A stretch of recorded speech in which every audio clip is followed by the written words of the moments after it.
Kenapa orang dahulu bisa menjaga dan mempraktekkan Quran itu untuk menampilkan kebaikan dirinya? Orang sekarang jauh dari petunjuk Quran dan hadis. Ini bagian pertama.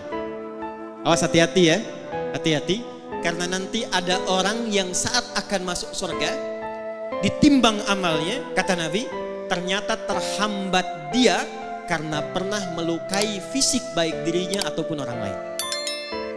Yuk kita lihat. Cek hadis Muslim.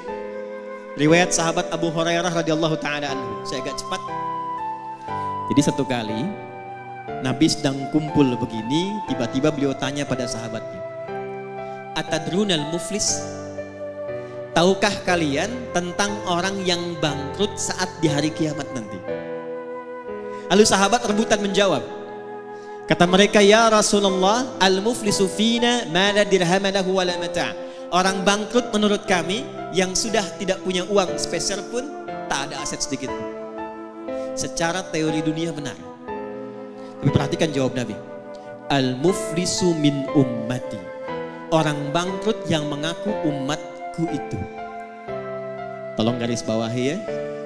Nabi tidak menyebutkan umatnya Nabi Isa, tidak menyebutkan umatnya Nabi Musa, tapi ada orang mengaku umatnya Nabi Muhammad sallallahu alaihi wasallam.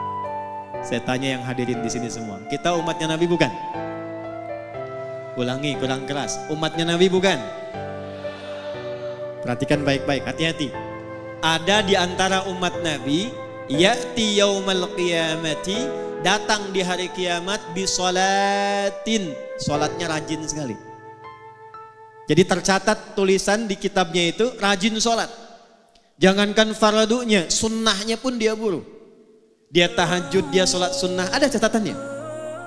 Wasyamin, rajin puasa. Jangankan Ramadan, Senin datang dia puasa, Kamis datang dia puasa. Dia tak tunggu Senin Kamis, dia lakukan puasa dahulu. Wazakatin, rajin zakat. Fokus. Cuma sayang kata Nabi, wayati qad syatama hadza. Tapi saat yang bersamaan dia pernah mencaci orang lain. Wa qadzafa hadza, menuduh orang lain. Wa daraba hadza, menyakiti fisik orang lain. Puncaknya, awas hati-hati, wasafaka dama hadza, bahkan ada yang menumpahkan darah, menyebut nama Allah di dalamnya. Allahu Akbar, tembak orang lain. Allahu Akbar, bunuh orang. Allahu Akbar, bom orang lain. Hati-hati, kalau Nabi pernah sampaikan berarti potensi terjadinya itu mungkin terjadi. Maaf, mudah-mudahan tidak terjadi di Medan, di tempat lainnya lagi. Apa yang amin?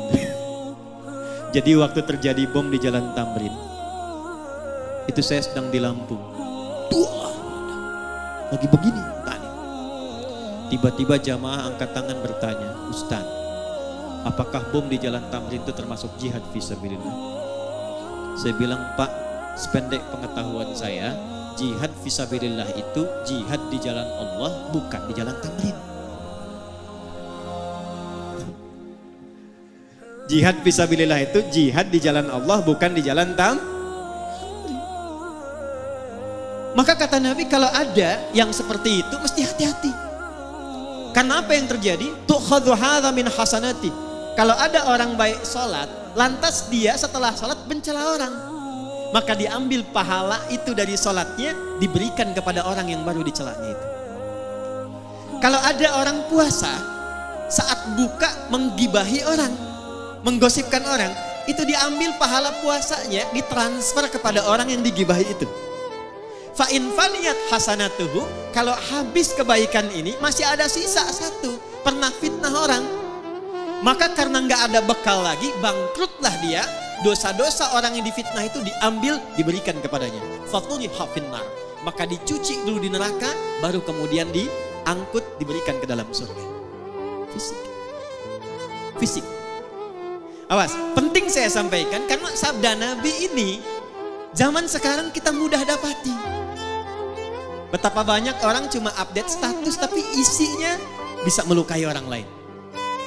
Dan yang paling menarik, betapa banyak Nabi ngasih kemudahan untuk ibadah, tapi ketika dipraktekkan kok menjadi saling berselisih. Mudah-mudahan di sini tidak ya.